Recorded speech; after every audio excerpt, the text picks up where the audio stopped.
family. Right? Where are my happily married people at?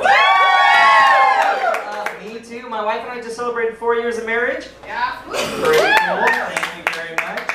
I realized I've gained like 20 pounds since we got married, and it was giving me really bad self-esteem. And then I saw an article that said, you are 8 times more likely to gain a lot of weight if you are in a very happy relationship.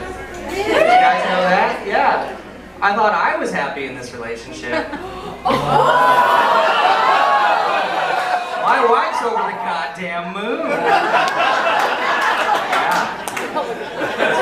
And she never even saw the article, so it's become like this inside joke inside my head. So she'll come out and be like, how do I look in this dress? I'm like, ooh, baby, you look so fucking happy.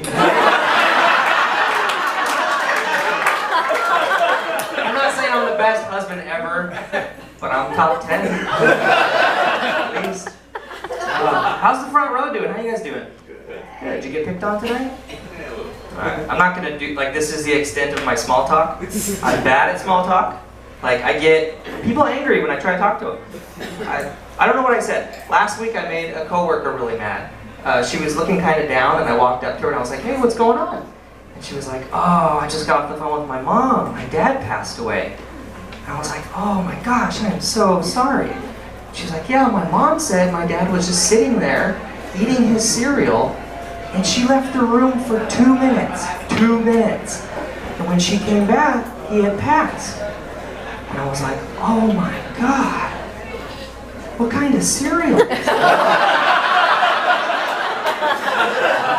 what if it was life cereal? Cause of death, hilarious irony, I need to know. What if it was tricks? Like, what if they are for kids? Better safe than sorry, right? Like, we can roll out Lucky Charms, right? I don't know, so I try not to do small talk. So, I used to be a history teacher. Yeah, I did. One person loves education. That's why they don't pay us shit. But I miss it. I miss it every single day because I used to get to teach kids about social progress. And they got to see America get good, right? We had women. You guys won the right to vote. And then we had the civil rights movement. And then we canceled Jersey Shore. Shit was getting better. And I don't know if I feel like that anymore. I saw on the news, Alabama's trying to make it illegal for same-sex couples to adopt kids. Oh, yeah. In 2000, doesn't that mystify you in 2019? Why are there still gay people living in Alabama? What are they doing? Bedazzling Confederate flags?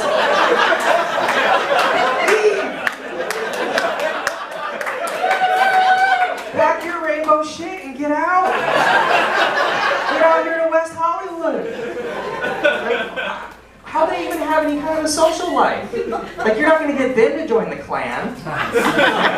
Those all-white, drab outfits, like, they're not going to put those on. Doesn't have that kind of thread count. Get out of here with that. That's ridiculous. What are the odds you're even going to find another lover? Like, the odds of finding another outspoken gay relative seems...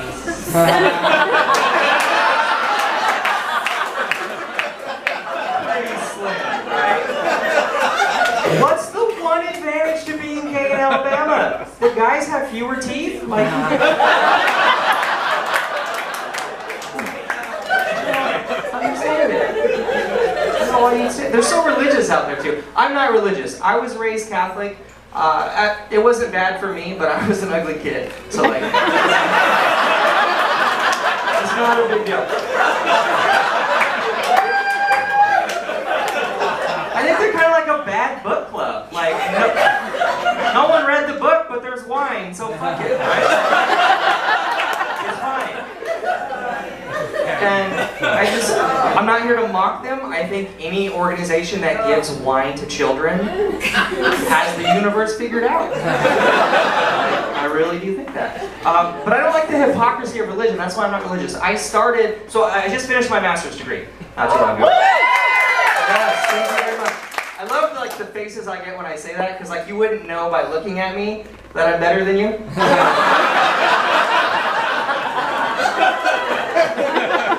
But I am. And so I started my master's degree at a very religious college. And for this joke, it shall remain nameless. But let's just call it California Baptist University. 84321 Magnolia. So I registered for this class, and if you've never been to college, looks like most of you haven't. It's not uncommon to have a professor assign you like a brand new book that's $200. And yeah, that's what happened. And so I was like, I'm not going to pay this. So it was the 9th edition. I found the 6th edition of the book on Amazon for $5 used. So I emailed the class. I'm like, you don't have to get this book.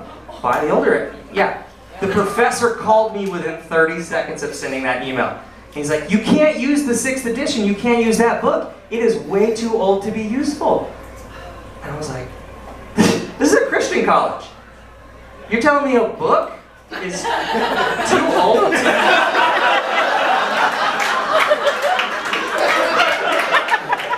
Old books are your thing.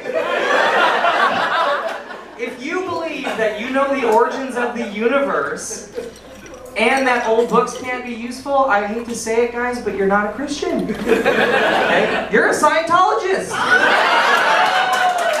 Right? So I'm not religious for that reason. There's been a lot of Catholic stuff on the news lately. And I don't know if you guys are like me, but how I handle the news is directly dependent on the mood I'm in. Right? I'm in a great mood, I see a terrible news story. So the last one that really got me, you guys remember the Madden tournament shooting? The video game tournament? Where 2 people died? I had a great day, I got home, I saw the news, and I was like, oh my god, another shooting. Like, when is enough in this country? Can't we do something about this? How?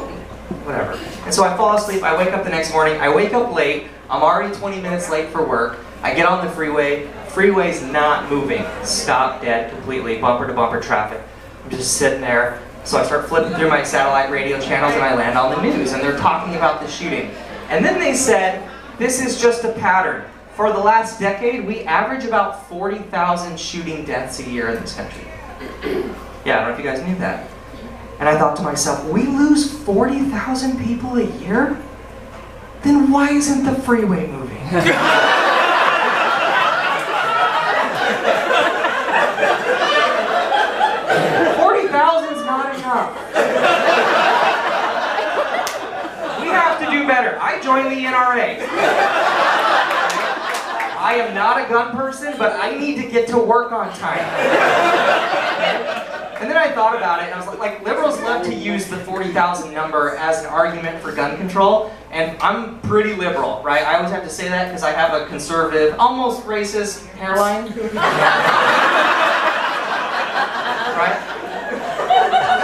But if you think about it, like, 40,000 people is not even that many people when you consider how many people there are in this country that deserve to be shot. Right? Most of you can't drive. Okay? Some of you vape.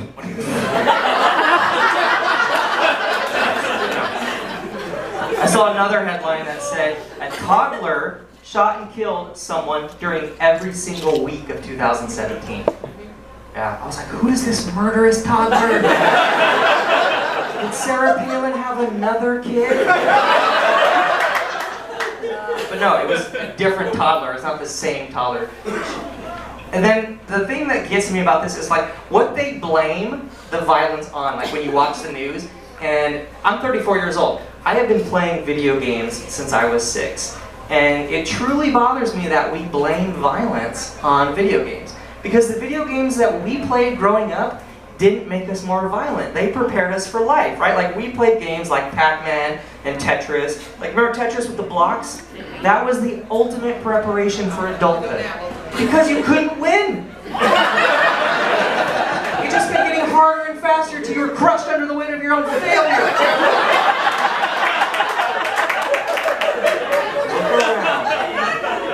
But you guys learned, right? Every single person in this room has packed up like a U-Haul or something. Who'd you give the credit to? Those bad Tetris skills, that's right.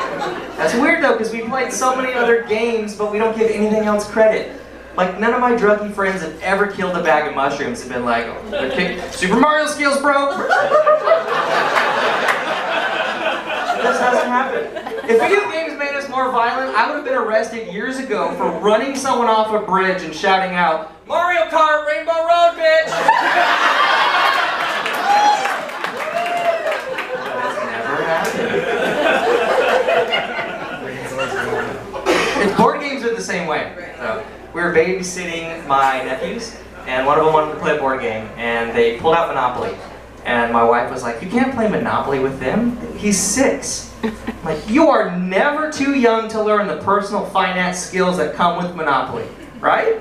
One of those lessons is, if you make enough money, you don't ever have to go to prison. Shit, you make enough money, acquire enough properties, you might grow up to be president. Doesn't even matter how you got them. That's right. But my wife comes over, she's like, no, put Monopoly away. We're gonna play my favorite board game, Sorry. I was like, Sorry, that's your favorite board game? It's not that it's a bad game. It's just 4 years of marriage, I had never heard her use that fucking word before.